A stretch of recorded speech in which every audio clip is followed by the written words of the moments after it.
Hello viewer, we are going to make the shapes. I will use a scissor to have it. Now further we took a different shape. So let's generate in this way. Again we will have the more designs there. Change the pattern for that.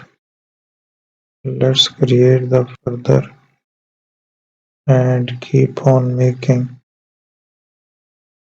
We will create more designs. We have then there is the pattern we have generated. So that's it. Thank you for watching.